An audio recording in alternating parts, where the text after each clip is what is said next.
La maison aux grandes oreilles qui est Disney est en panique totale depuis la récente élection de Donald Trump. Et oui, Disney qui était devenu ultra woke ces dernières années essaie tant bien que mal justement actuellement de retourner sa veste, mais visiblement c'est pas si simple que ça.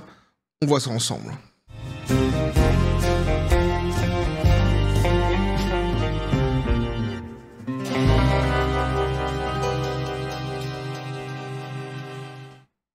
Et le mode panique est enclenché chez Disney. C'est exactement... Attention. C'est exactement le bruit que fait le mode panique dès lors qu'il est enclenché chez Disney. Je n'invente absolument rien. Je ne fais que le retranscrire de manière tout à fait fidèle sur cette même chaîne pour vous. Ouais. Avec une précision qui même moi m'étonne, tiens. Ah, pour le coup, j'ai été quand même assez... J'ai mis un niveau sur l'imitation du son qui est quand même assez extraordinaire. Alors ça pagaille, hein, ça rame, chez Disney actuellement, tu choisis l'un des deux. D'ailleurs, on peut même dire, pour certains, ils sont sur le crawl, et pour d'autres, carrément sur la nage papillon, là, actuellement. Petit café les copains. Ils sont pas encore sur la natation synchronisée, par contre. Quoique ça pourrait être drôle, remarque, je suis en train d'imaginer Kathleen Kennedy et Bobby Gurr en natation synchronisée. Avec les jambes, ouais, on se refait pas. Oui, alors surtout, c'est difficile, c'est pour l'un d'entre eux plus que pour les autres, évidemment. Suivez mon regard, je ne vise que lui. Bah ouais, évidemment, c'est Bob, le PDG de Disney, Bob Iger, le si bien renommé sur cette chaîne un jour divin. Une inspiration divine est venue comme ça, s'est emparé de l'un d'entre vous dans les commentaires, qui a sorti ce surnom extraordinaire, Bob l'éponge tarée. Ah, ça lui va si bien, ça lui va comme un gant. On est sur de la haute couture, c'est extraordinaire, Bob. Sache-le pour nous, hein. Nous tous sur cette même chaîne, qui avons vécu tous ces instants avec toi. Tu seras pour nous, peu importe l'époque et peu importe l'endroit, tu seras toujours Bob l'éponge tarée. Ah, ça te va trop bien. Ad vitam aeternam, c'est estampillé sur ta pogne. Et bah pour lui, justement, c'est compliqué actuellement. Bah ouais, bah évidemment, bah faut pas non plus trop lui en demander. Hein. Et ça là-bas, c'est un grand idéologue, Bob l'éponge tarée. Ça lui allait si bien le costume de woke quelque part. Tu vois, c'est un petit peu devenu le Picsou, l'oncle Picsou du wokisme. Alors, sauf que à l'inverse de l'oncle Picsou, tu vois, c'est l'inverse de l'oncle Picsou. Lui, il faisait que perdre du pognon. Mais bon, tu comprends un petit peu le délire, quoi, avec son Flagada Jones assuré juste à côté de lui, qui a fini par lui dire, Flagada Jones, ouais, n'allez pas parler, oncle Picsou. Ouais, faut revenir un petit peu sur la bonne route. Ouais, j'imite super bien Flagada Jones, mais c'est une de mes grandes fiertés, ça, hein, l'imitation de Flagada Jones. C'est si, je t'assure. Je le tiens parfaitement, j'en suis certain. Oh, j'en suis convaincu. Mais donc, évidemment, donc pour lui, c'est compliqué, tu vois, le costume lui allait si bien que tu vois, retourner sa veste, ça lui prend du temps. Et il faut retourner, mais attendez, non, mais attendez, alors j'enlève les boutons d'abord, non? Si? Ouais, je suis un peu lent pour les retirer, mais à un moment donné, tu vas voir. Ouais, parce que les investisseurs commencent à lui sonner les cloches, évidemment, à Bob l'éponge tarée. Puis surtout, t'as les Américains qui ont choisi Donald Trump, et qui avait donc de l'autre côté celle qui était là justement pour promouvoir l'idéologie woke, qui était Kamala Harris, qui était la représentante du côté woke de la force, qui a complètement été kickée. Donc, le choix des Américains, plus les investisseurs qui arrivent maintenant et qui disent « Non, mais en fait, nous, on veut gagner du pognon. Ce qui serait bien, c'est que t'arrêtes avec ton idéologie de taré. » Si, parce qu'en fait, ça fait longtemps qu'on perd du pognon quand même, Bob. Hein, Bob l'éponge tarée, si, ouais, mais je regarde la chaîne de Goldo, moi. Hein, c'est pour ça. Tu seras toujours Bob l'éponge tarée, faut le savoir. Bah, on a besoin de pognon maintenant, Bob. Et donc gros mouvement de panique actuellement, donc, au sein de l'entreprise, au sein de la maison aux grandes oreilles. On va voir ça ensemble. Et, notamment, donc, avec ce qui vient de tomber ici, c'est le résultat, eh bien, du 4e trimestre, hein. Il a eu une conférence téléphonique, hein, Bob l'éponge tarée, donc, avec les investisseurs. Et vous allez voir que c'est fort édifiant. On va balayer, l'information de chez Disney ces derniers jours pour que vous compreniez à quel point l'entreprise est en panique et surtout à quel point c'est synonyme de changement, sans doute dans le monde du divertissement globalement, et oui, ce faisant depuis que Trump a été élu. Donc on nous dit ici sur le premier article, le reboot de Blanche-Neige de Rachel Zegler snobé et ignoré par Bob Iger lors de la conférence téléphonique sur les résultats du 4e trimestre de Disney. C'est-à-dire qu'en fait la production qui va coûter la plus grande blinde à Disney pour l'année 2025, qui va devoir atteindre le milliard pour pouvoir atteindre son seuil de rentabilité, cette même production, Blanche-Neige, et elle n'a pas parlé aux investisseurs. Ah, il a parlé de certaines productions, on va voir ça ensemble, mais pas pour l'année 2025, qui serait porteur, mais pas Blanche-Neige. Mais il est malin quand même, le Bobby. On peut lui reconnaître ça, tu vois. C'est un sacré danseur, tu vois, quelque part. Hein. Droite-gauche, droite-gauche, droite-gauche. Enfin, gauche-gauche, mais de temps en temps, tu vois, c'est gauche-gauche, boum, plus haut. Gauche-gauche, boum, plus bas. Enfin, c'est dans la différence par rapport à la densité des sauts, quoi, j'ai presque envie de dire, évidemment. Parce qu'il va pas tellement à droite, hein, Bob, c'est pas trop son truc, visiblement. C'est pour ça qu'il a du mal ici à retourner sa veste. Mais il est malin quand même, c'est un renard. Alors cette fois-ci, il peut plus leur faire le coup des Indiens d'Inde, du cricket, hein, c'est fini parce que les investisseurs, ils ont fini d'avaler cette merde. Mais il a d'autres subterfuges, on va voir ça ensemble. Donc on nous dit ici, le redémarrage de Blanche-Neige par Rachel Zegler n'a pas reçu d'amour du PDG de Disney, Bob l'éponge taré, aujourd'hui, car le gros bonnet de la maison aux grandes oreilles a complètement ignoré le remake en live action au gros budget du premier classique, du premier classique animé de Disney, tout en vantant la liste des films de la société pour 2025 lors de la conférence téléphonique sur les résultats de Disney. Parce que tu vois, s'il avait juste évincé, comme ça en fait, s'il avait juste pas évoqué ce fameux Blanche-Neige pour 2025, on aurait dit bon bah il a pas évoqué Blanche-Neige. Mais le problème c'est qu'il a évoqué les autres films. Ah mais il est là le souci tout de même. En ce qui concerne donc 2025, attention, c'est Bob qui parle. L'évangile selon Saint Wok, on est dans la chapelle du wokisme ici donc hein, chez Disney. Donc forcément quelque part on se tait, on écoute Bob. Représentant de l'évangile selon Saint Wok. Porte-parole de l'évangile selon Saint Wok. En ce qui concerne 2025, nous dit-il, nous avons un programme de contenu extrêmement positif. Blanche-Neige ? Tu vois, moi, je suis un investisseur, je me dis ça, je t'assure. Je dis Blanche-Neige ? Et tu crois qu'il va nous prendre pour des cons, qu'il va nous parler de Blanche-Neige ? Je crois que... Chut, on va voir. Parmi eux, on compte notamment Captain America, le meilleur des mondes, Lilo et Stitch, les 4 fantastiques premiers pas, Zootopie 2 et Avatar, le feu et les cendres. Et bim, pas de Blanche-Neige. Donc c'est quand même, ici c'est hyper édifiant qu'il parle donc de contenus qui seront extrêmement positifs pour l'année 2025 et qu'il oublie, il évince totalement en fait, il n'oublie pas, il évince volontairement le cas Blanche-Neige. Alors si pour nous déjà ça paraît comme quelque chose qui est assez énorme, hein, d'oublier de l'évoquer évidemment face aux investisseurs, tu te doutes bien que les investisseurs relèvent exactement la même fourberie que nous hein, ici. Hein. Eux ils le notent. Le mec nous a parlé de ça et que tiens, on va pas parler de Blanche-Neige. Note-le, Steven. Non, moi je note pas, là je suis en train de caresser ma main. Toi, note-le, sur un vrai papier. Ne pas parler de Blanche-Neige. Eh oui, évidemment. C'est la deuxième fois d'affilée qu'Iger omet de mentionner donc le projet mené par Zegler et cela intervient quelques jours seulement après que la star au franc-parler se soit mise en scène sur les réseaux sociaux. Je rigole parce qu'on avait vu ça ensemble, j'avais estampillé comme ça, j'avais épinglé plutôt quelques petites stars comme ça d'Hollywood qui avaient ouvert leur tronche dernièrement parce qu'ils étaient pas contents, ils pleuraient très fort justement du fait que Donald Trump soit élu. Hein, ces stars qui sont côté woke de la force à fond et t'avais forcément celle qui doit absolument se taire actuellement parce que justement il y a Blanche-Neige qui va sortir, qui a pas pu s'empêcher de venir et d'ouvrir sa tronche en balançant quelques-unes sur les 75 millions d'Américains qui ont voté pour Trump. Ça la fout mal. Ah, une fois de plus, bah ouais, mais c'est Rachel Zegler. Zegler, évidemment. Donc ça, c'est ce que le premier article déjà pouvait nous dire, et on comprend déjà qu'il y a un malaise. Là, tu comprends qu'il y a un malaise.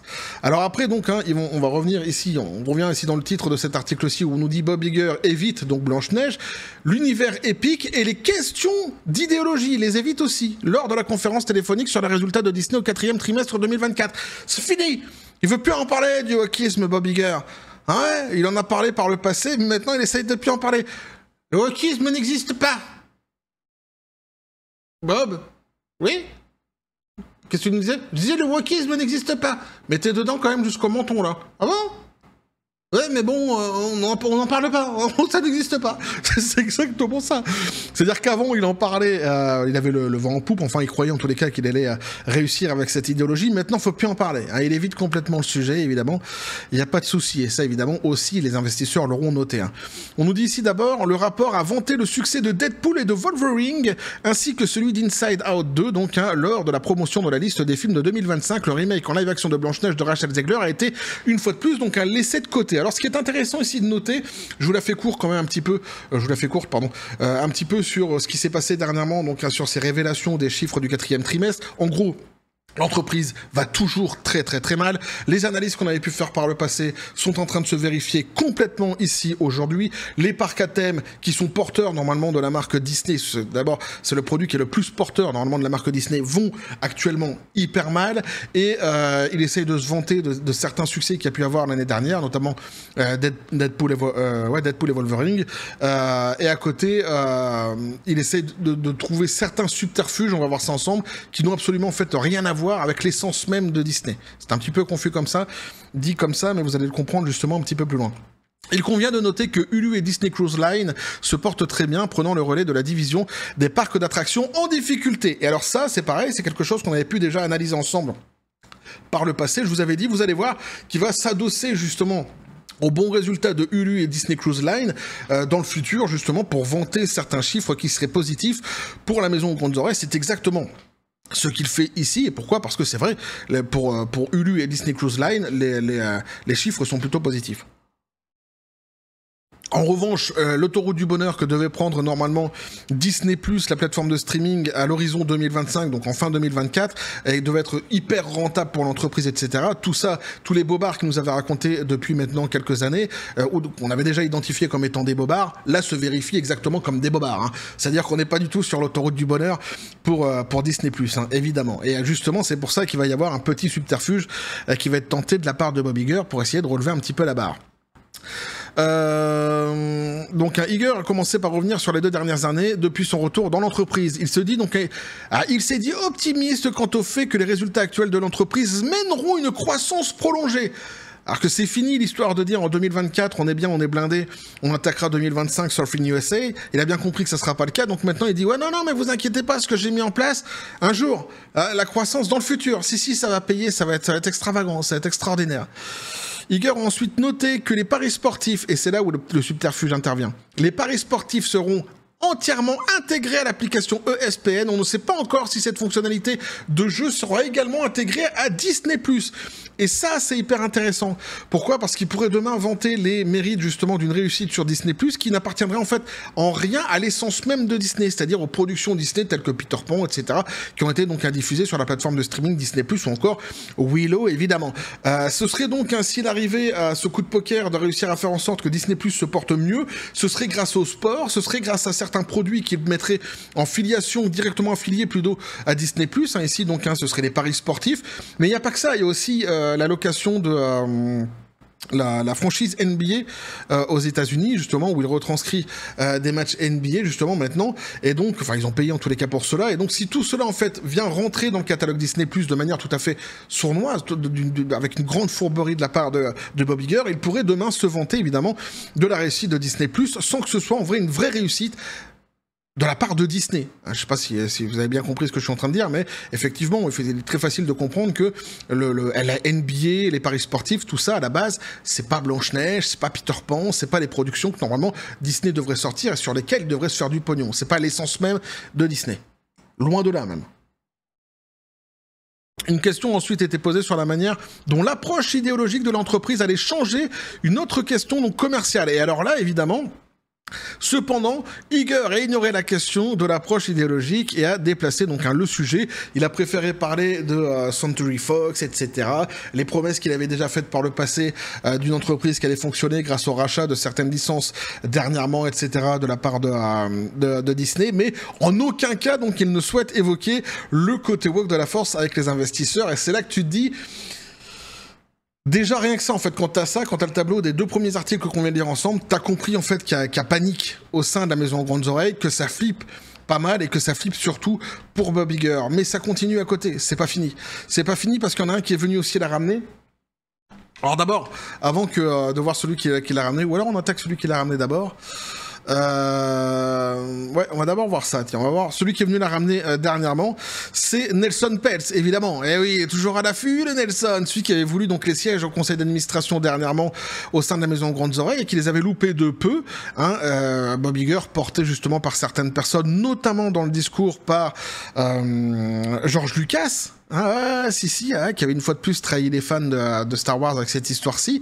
Bref, en tous les cas, Nelson Peltz, qui lui a opéré en fait dans l'ombre ces derniers temps et qui a mis en fait en relation lui-même Musk avec Donald Trump.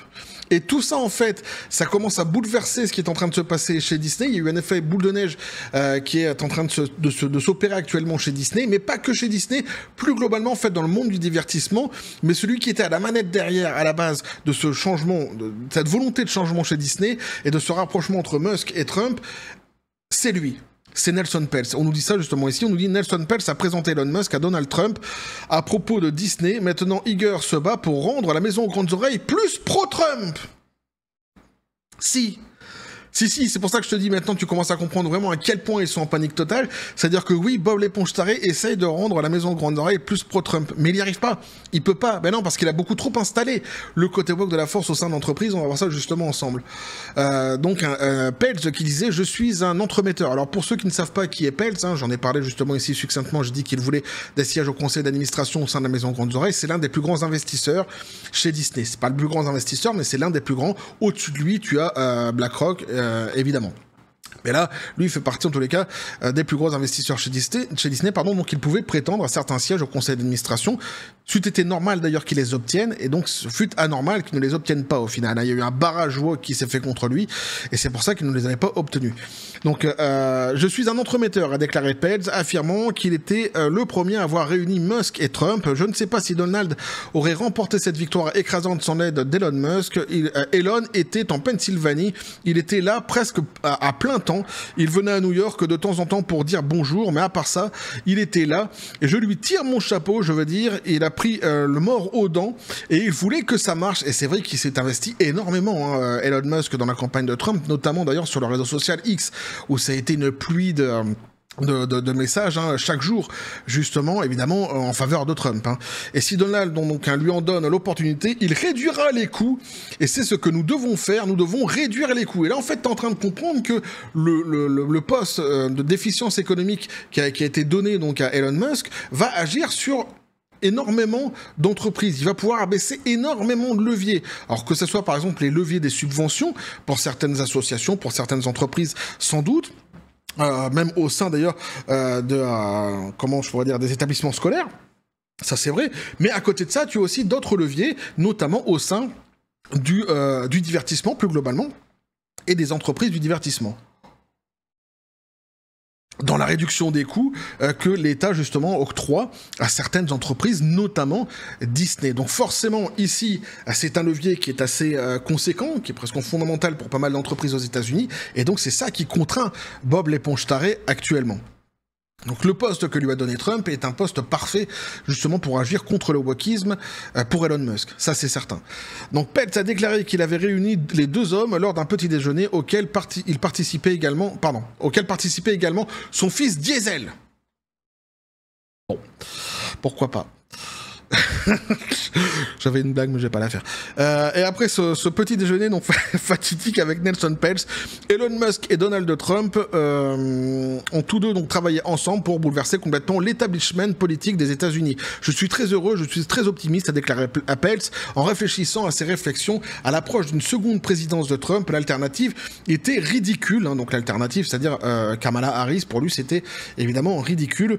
Avant de se prononcer de manière positive sur la nomination de James Gorman comme nouveau président au sein donc de la maison Grandes Oreilles. Alors ça voilà, James Gorman, c'est ce que j'avais dit, j'avais évoqué ça lors d'un live dernièrement, donc il fait partie de ceux qui ont un petit peu joué le jeu des chaises musicales dernièrement chez Disney. Il est arrivé, James Gorman, on ne sait pas trop en fait qui il est exactement, mais visiblement c'est quelqu'un qui est plutôt approuvé du côté de Peltz, donc on peut s'imaginer que c'est quelqu'un évidemment qui est pas là pour le côté woke de la force à la base, ce qui rajoute davantage de force justement à ceux qui luttent contre cette idéologie au sein de l'entreprise. Donc on nous dit ici, Gorman dirige la recherche du remplacement d'Iger. Et Peltz, je pense que c'est en partie la raison pour laquelle les actions de Disney ont récemment connu une hausse après la domination donc, de Trump au sein du collège électoral. Et c'est vrai que le fait que effectivement il soit arrivé en disant maintenant on va vraiment travailler à essayer de trouver un successeur pour Bob Iger, forcément tu vois ça a donné un espèce d'élan positif comme ça pour l'entreprise. Néanmoins, et c'est là où le bas blesse, jusqu'ici en fait les personnes qui sont citées sont systématiquement des gens qui sont complètement du côté woke de la force. Des sources internes ont affirmé au New York Post qu'Iger et les hauts responsables de Disney procèdent à des changements radicaux à la suite de la victoire de Trump, s'efforçant d'ajouter des voix conservatrices pro-Trump à des émissions comme The View. L'émission The View, on en a entendu parler dernièrement dans l'une de mes précédentes vidéos, c'est celle justement où officie notamment Whoopi Goldberg, qui a promis la grève du sexe elle aussi. Ouais, si, pendant les 4 prochaines années. Eh bah, mais tu pourras pas tenter ton coup avec elle, c'est mort. Pendant 4 ans, laisse-la tranquille. Tu ne pourras pas essayer de l'approcher, d'essayer de la charmer, c'est pas possible. C'est la grève. Bah, dommage. pour toi peut-être, pas pour moi, mais pour toi peut-être, qui souhaitait peut-être essayer d'approcher Goldberg, je ne sais pas. Chacun ses goûts. Hein. Moi, je suis un homme marié, évidemment. Cela signifie que donc, dans ces États-Unis d'Amérique, nouvellement remodelés, les médias traditionnels et même les grandes entreprises comme Disney doivent procéder à des changements radicaux ou faire face à la réalité de tomber la tête la première dans l'obscurité. Donc ce qui est en train de se passer, c'est pareil, chez The View, c'est assez extraordinaire, c'est que là aussi, ils ont un gros problème, c'est-à-dire que The View, en fait, en comparaison, non, pas dans le principe, pas dans la forme plutôt, mais si je devais comparer avec une autre émission qui me vient en tête comme ça, ça serait Quotidien en France, hein, où sur le plateau de Quotidien, tu n'as uniquement qu'un son de cloche, que des gens qui pensent exactement de la même manière, qui sont exactement tous de la même idéologie, il n'y a pas de souci. Eh bien ici, The View, c'est exactement pareil. C'est-à-dire que tu n'as aucune contradiction qui est apportée sur le plateau de télé. Ce sont des gens qui sont complètement en roue libre. Hein, et dernièrement, il faut bien le dire, hein, c'est plutôt une émission qui était côté gauche de l'échiquier politique aux États-Unis. Alors si, comme les résultats des élections semblent l'indiquer, donc la majorité des Américains s'opposent aux opinions de The View. Et alors ça, c'est très intéressant parce que justement, en fait, durant la campagne, The View s'était vanté, notamment avec Whoopi Goldberg, d'être la voix du peuple, d'être la voix des Américains. Et évidemment, dès lors que Trump est élu, eh bien, ils se rendent compte que, en réalité, ils ne sont pas la voix de la majorité. Et donc, ce faisant, s'ils ne sont plus la voix de la majorité, évidemment, il y a du changement qui doit s'opérer au sein même de l'émission, puisque ça rend tout à fait... comment ça leur enlève beaucoup de crédibilité, même s'ils en avaient déjà pas beaucoup, hein, faut bien le reconnaître, surtout Whoopi Goldberg, mais ça leur enlève davantage de crédibilité. Donc un gros changement en vue, notamment, donc on nous dit ici pour The View, donc The View subit des pressions de la part de ses supérieurs, les téléspectateurs peuvent s'attendre à des changements majeurs, notamment l'arrivée de nouveaux intervenants qui peuvent apporter un point de vue pro-Trump. Voilà. Et alors là, c'est hyper intéressant le cas de The View parce qu'en fait, c'est ce qui est en train de se passer plus globalement aux États-Unis, hein, dans le monde du divertissement, dans le monde télévisuel. C'est-à-dire qu'il y a des changements qui sont en train de s'opérer. Il y a de gros retournements de veste qui sont en train de se faire. C'est une évidence, c'était à prévoir, c'est vrai, mais que ça commence déjà maintenant et à ce point-là, c'est quand même assez édifiant. Il y a vraiment un gros vent de panique qui est en train de souffler chez certaines entreprises et notamment spécifiquement ici chez Disney. Hein. Bob Iger donc abandonne la campagne anti-Elon Musk de Disney. Eh oui, Disney donc revient sur la publicité de la plateforme X. Souvenez-vous, on avait traité ce sujet-là ensemble. Hein. Iger était parti en guerre contre Elon Musk et avait dit donc à Elon Musk, eh bien pour te punir, j'enlève les publicités que j'avais mis sur ta plateforme X, j'irai ailleurs, je m'en bats les Pokéballs, je fais ce que je veux. Il était sûr d'être porté donc justement par la sainte lumière du wokisme et qu'il allait finir par gagner et avoir gain de cause quoi au final. Et ça ne s'est pas passé comme ça. Justement ici, les élections sont une claque monumentale dans la tronche de certaines entreprises ici, donc Disney et donc de Bob Iger, Bob l'éponge tarée, qui est obligé donc de faire un rétropédalage sur ce qu'il avait dit par le passé, de cette guerre qu'il avait entrepris donc contre Elon Musk. Et quoi de mieux pour montrer que tu mets un genou à terre que de revenir sur la plateforme X pour justement venir remettre tes fameuses publicités. Et là, une fois de plus, on peut constater que si Trump a gagné son élection, eh bien Elon Musk a gagné son combat contre Bob Iger. Et Bob Iger, donc c'est le deuxième combat qu'il perd, massif, j'ai presque envie de dire. Le premier combat qui était vraiment très important pour lui, qu'il fallait qu'il gagne, c'était contre DeSantis avec le procès qu'il avait contre lui, Ron DeSantis évidemment, hein. Et ici donc le deuxième combat qu'il devait pour lui donc gagner, qui était important pour lui de gagner, c'était celui contre Elon Musk, et une fois de plus, patatras, c'est dommage pour toi, mais tu l'as dans le baba au rhum, une fois de plus, Bob l'éponge tarée, tu as perdu face à Elon Musk, et tu vas bien remettre ton entreprise sur X, tu vas bien revenir, lui, lécher les... ah oui, évidemment, ouais. Bah si, c'est comme ça que forcément on le prend, je pense, Elon Musk, et il aurait raison de le prendre ainsi, tant c'est quand même assez pitoyable à ce niveau-là. Sur un autre article ici, on nous dit, donc le dernier d'ailleurs, qui nous parle vraiment de cela, on nous dit la Walt Disney Company s'efforce de s'adapter après les élections, mais n'arrive pas à trouver de conservateurs au sein de l'entreprise, et ça c'est juste génial, puisque l'entreprise est complètement gangrénée. C'est fini, il n'y a plus personne en fait qui viendrait d'un autre bord politique, ou plutôt qui aurait une autre façon de penser que celle qui est du côté woke de la force. On est vraiment ici en fait chez Disney dans la chapelle de l'évangile selon saint woke, hein, typiquement, et donc ils n'arrivent pas à changer de braquet, puisque tous ceux qui sont à l'intérieur de l'entreprise, eh bien, sont complètement wokisés. Donc à moins de faire de gros licenciements, Ici, se retrouvent face à un mur. Les dirigeants d'ABC News donc, sont en mode panique, nous dit-on ici, alors qu'ils recherchent des voix conservatrices pour équilibrer la rhétorique anti-Trump engagée. Donc, Bob Iger est aussi dévoué à la cause progressiste qu'un PDG peut l'être. Alors ça, c'est quand même bien de le rappeler, puisque effectivement, lui, à la base, Bob Iger, c'est un vrai idéologue. Il y croit vraiment à l'idéologie woke, au côté woke de la force, et c'est pour ça que c'est très difficile pour lui de se remettre en question actuellement. C'est-à-dire qu'il le fait, mais avec les dents qui grincent. C'est pas évident. Dana Walden, donc c'est celle qui est souvent mis, le nom qui est mis en avant justement pour peut-être venir prendre la place de Bob Iger dès lors qu'il aura pris sa retraite. Enfin, j'ai presque envie de dire, c'est celle qui est le plus souvent nommée. Le problème, c'est que elle dirige donc toute la télévision de Disney et la division des informations. Elle est la meilleure amie de Kamala Harris. Ah oui. Donc c'est pour ça que je disais tout à l'heure, c'est vrai qu'il y a eu un côté positif dans l'annonce qui a été faite donc dernièrement de vouloir justement faire une vraie recherche quant au successeur de Bob Iger, mais comme je l'avais dit précédemment, le problème en fait c'est pas l'annonce qui est positif, c'est les noms qui nous sortent derrière le gros problème. C'est-à-dire qu'ici par exemple quand on nous parle de Dana Walden, typiquement t'es sur quelqu'un qui est woke à fond quoi. Donc en fait tu changes absolument rien à part le nom quoi. Ça n'a aucun intérêt. Autant garder Bob l'éponge tarée, on se marre bien avec lui. Pas dans le divertissement, mais lorsque je fais des vidéos, évidemment, je me marre bien avec lui. Je commence à le connaître un petit peu, le loustic. Pourtant, dans une entreprise mondiale et gigantesque, Disney est confrontée à la réalité selon laquelle elle est devenue si incroyablement toxique pour la diversité de pensée qu'elle ne peut littéralement pas trouver une seule personne pour représenter à la télévision, donc à la majorité américaine. Elle est devenue tellement toxique au sein de son entreprise, donc elle est tellement blindée du côté woke de la force qu'elle trouve absolument personne. Ce n'est pas donc seulement la division ABC News qui est désormais ouvertement reconnue comme un porte-parole idéologique complètement sous contrôle. Disney a également de gros problèmes avec son industrie cinématographique. Rachel Zegler, qui joue Blanche-Neige, est devenue un cauchemar pour Mickey.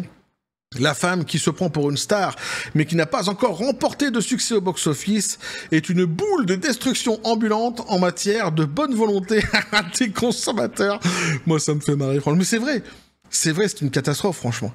Pour une entreprise, cette femme est une catastrophe. À chaque fois qu'elle parle, c'est une catastrophe, franchement.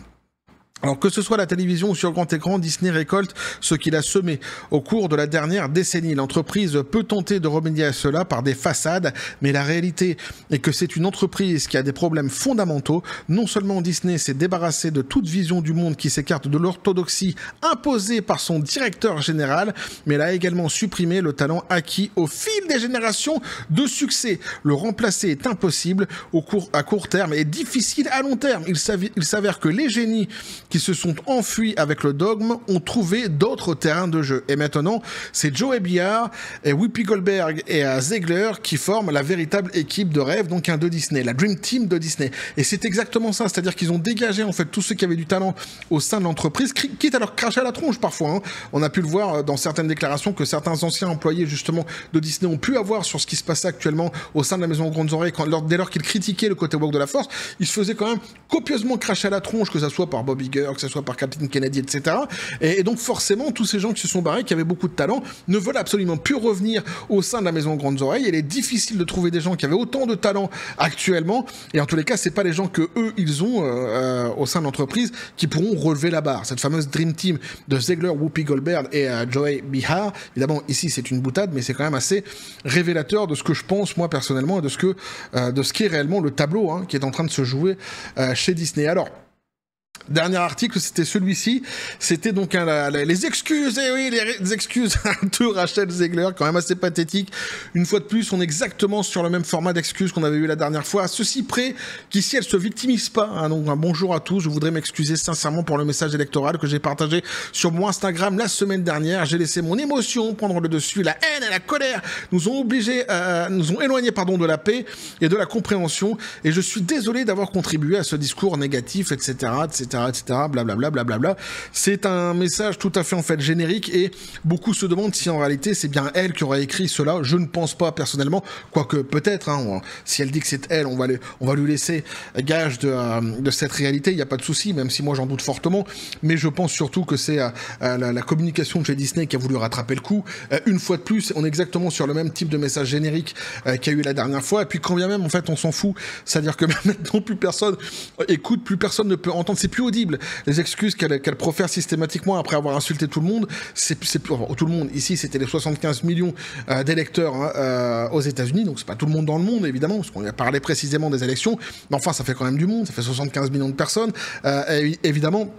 Pour les autres personnes qui, comme moi, sont pas forcément concernées à la base par ces élections-ci, les excuses qui viennent derrière, c'est pareil, hein, c'est du même acabit, c'est-à-dire que tu les entends, ça rentre par une oreille, ça ressort par l'autre, tu ne peux pas justement y croire tant on commence à connaître quand même Rachel Zegler, la personne qui est quand même assez hautaine, assez méprisante et hyper narcissique, hein, ça c'est une évidence, quoi, et qui devrait sans doute apprendre à se taire. En tous les cas, on devrait lui enseigner au sein de la maison aux grandes oreilles, puisque systématiquement elle fait beaucoup de mal à l'entreprise, et j'en veux pour preuve, et là c'est quand même assez édifiant, Bob l'éponge taré et Bob Iger qui ne parlent même pas, lorsqu'ils parlent aux investisseurs, de Blanche-Neige qui va arriver en 2025, hein, qui évoque d'autres films qui vont arriver comme Lilo et Stitch. C'est juste hallucinant, mais ils parlent pas de Blanche-Neige, sachant que Blanche-Neige c'est 1 milliard justement de dollars minimum qu'ils vont devoir justement avoir pour atteindre son seuil de rentabilité. Atteindre juste son seuil de rentabilité, tant le film est en train de coûter une blinde à la maison aux grandes oreilles. Donc ne pas évoquer cette production-ci en 2025, c'est tellement édifiant de ce qui est en train de se passer actuellement au sein de la maison aux grandes oreilles, de la panique qui s'empare de eux et surtout des dégâts qu'a pu déjà faire l'idéologie woke au sein de l'entreprise, et surtout ici pour Blanche-Neige, les dernières déclarations de Rachel Zegler. Hein, c'est une catastrophe totale pour l'entreprise. À côté de ça, au niveau des chiffres, c'est toujours pareil, c'est bon an, mal an. Hein, c'est-à-dire que ça flotte, mais ça coule. Hein, ça continue à couler, mais ça coule doucement, on va dire. Alors parfois, ça coule plus ou moins vite. C'est du même acabit, on va dire. C'est même pire que les chiffres du dernier trimestre qu'on avait vu ensemble, puisqu'ils avaient justement compté sur une relance des parcs ici pour ces chiffres de ce trimestre aussi. On voit que c'est pas du tout le cas. Hein, les parcs s'effondrent totalement. Il leur reste que quelques subterfuges comme ça, avec des espoirs sur les paris sportifs, etc. Enfin, c'est juste hallucinant. ESPN en réalité, hein, qui voudrait sans doute fusionner les chiffres avec Disney+, de manière à pouvoir gonfler un petit peu la voile de Disney+, et se vanter de chiffres positifs dans le futur, mais qui seront tout à fait en fait des écrans de fumée une fois de plus, hein, qui ne seront que illusions et qui ne seront pas une fois de plus dépendants des programmes qui sont normalement l'essence même de Disney, hein, toutes les licences que Disney peut avoir, comme j'ai dit, que ce soit Cendrillon, La Petite Sirène, Blanche-Neige, Peter Pan, etc. Évidemment, tous ces programmes qui pourraient y avoir sur la plateforme de Disney+ actuellement, qui ne sont absolument pas porteurs pour la plateforme de streaming. Donc déjà ça, voilà, pour le cas des chiffres du 4e trimestre, bah c'est bouclé, hein, c'est fini, c'est-à-dire que toutes les promesses qu'avait fait Bob l'éponge taré sur une société qui serait dont le blason serait redoré avant 2025 et qui surferait justement sur la voie du bonheur pour 2025, on voit que tout ça c'est faux. Alors c'est exactement l'analyse qu'on avait pu faire ensemble par le passé, on n'avait pas évidemment avalé tous les bobards qu'ils nous avaient racontés, et visiblement nous n'étions pas comment je pourrais dire mesquins, nous n'étions pas moqueurs à cette époque-ci, on était right on target, on était exactement dans la bonne analyse, puisque c'est ce qu'on vérifie actuellement. Tout cela n'était que des bobards et l'entreprise ne se porte absolument pas bien, sauf quelques films évidemment, mais c'est anecdotique, hein, pour l'année 2024 évidemment pour Disney. Et puis après tu as le dernier volet qui est sans doute le pire, qui est là vraiment le gros vent de panique qui souffle au sein de l'entreprise, c'est cette restructuration qu'essaie d'entreprendre actuellement Bob Iger en essayant de choper des gens, hein, qui seraient un petit peu loin du côté woke de la force, mais ils n'y arrivent pas. Ceux qui sont loin du côté woke de la force ne veulent pas venir visiblement travailler chez Disney. Il ne reste chez eux que ceux qui sont complètement gangrénés par cette idéologie. Donc l'entreprise en fait ne peut absolument pas avancer actuellement. C'est pour ça que je disais en début de vidéo, il y en a qui sont en train de faire la nage papillon. Évidemment, c'est de Bob l'éponge taré que je parlais, puisque tu ne peux pas t'en sortir dans ces conditions-là. C'est pas possible. Et à côté de ça, ces dernières années, ils ont viré tous les gros talents qu'ils avaient au sein de l'entreprise et qui eux n'étaient pas justement enclins au côté woke de la force et qui ne veulent eux aussi plus revenir justement travailler pour Disney. Donc ils se retrouvent vraiment dans une situation très très très compliquée et les investisseurs bien pressent le pas avec un Nelson Peltz derrière qui presse évidemment tout cela. Et attention, parce que tu as Nelson Peltz qui presse les investisseurs et derrière tu as la machine qui arrive. Parce qu'elle n'est pas encore arrivée mais ça panique déjà. Eh oui, Donald Trump mais surtout Elon Musk, qui sont justement en train d'arriver. Donc il faut que ça aille très vite pour l'entreprise, notamment pour certaines émissions telles que The View, etc., mais plus globalement au sein de l'entreprise, et ça ne sont pas très bons parce qu'ils ne s'en sortent absolument pas. Ils n'ont pas du tout en fait de capacité à rebondir face à ce qui est en train de se passer. En tous les cas, ils se sont tellement arc-boutés pendant longtemps sur cette idéologie, en étant certains de finir par être les grands gagnants, qui se retrouvent actuellement, en fait, ils ont foncé dans le mur, tout simplement. Et se retrouvent actuellement dans une situation qui est inextricable pour eux. Voilà. Donc ça va être fort intéressant évidemment de suivre tout cela, mais plus globalement, ce qui est intéressant, c'est de voir que si Disney est dans cette situation-ci, tu peux t'imaginer que c'est l'ensemble d'Hollywood, c'est l'ensemble du divertissement aux États-Unis qui est actuellement chamboulé par ce qui s'est passé. On risque de voir certaines heures assez intéressantes à décrypter ensemble dans le futur sur cette même chaîne. Eh oui. Bref, voilà ce que je peux vous dire là-dessus, les copains. N'hésitez pas à me dire ce que vous en pensez dans les commentaires, à vous abonner. Si le contenu vous a plu, activez la petite cloche pour les prochaines notifications, les prochaines vidéos qui vont arriver, balancez un like, à partager la vidéo. Vous avez mon Xor, le Discord, le Facebook de la chaîne qui sont dans la description des vidéos. N'hésitez pas à venir parce qu'il y a du côté de la force absurde des réseaux sociaux. Sur ce, les copains, je vous dis comme toujours à la tonne Spartan. Mais félicité. Pistolet à prout, c'est à toi quand même. Bah ouais, mais ça faisait longtemps, Bob l'éponge tarée. Je t'écoute. Voilà. Alors lui, il en démord pas. Hein. Il a toujours ce même amour pour Bob l'éponge tarée. Mais t'as bien compris qu'il en a placé une petite aussi pour Zegler. Oh, c'est son petit côté taquin. Il peut pas s'en empêcher. Pas traduire, évidemment, une fois de plus, mais il peut pas s'en empêcher, c'est une évidence. Bref, on va continuer à suivre tout ce qui se passe chez Disney, parce que c'est fort intéressant, tout ce remue-ménage qui se passe actuellement chez Disney. Et puis plus globalement, dans tout le monde du divertissement, je sais pas pourquoi je suis en train de parler comme un percheron, là. Plus globalement, monde du divertissement. Oui, il parle un peu comme ça. Ah, si, je pense que je le tiens. L'accent percheron. Oui, parce qu'il y a beaucoup de choses qui sont en train de bouger. Côté Walk de la Force est fébrile et ça flippe pas mal, ça panique pas mal et évidemment moi ça me fait marrer, ça me fait plaisir surtout. Bref, on va continuer à suivre tout cela toujours dans la joie et la bonne humeur et que la Force soit avec vous.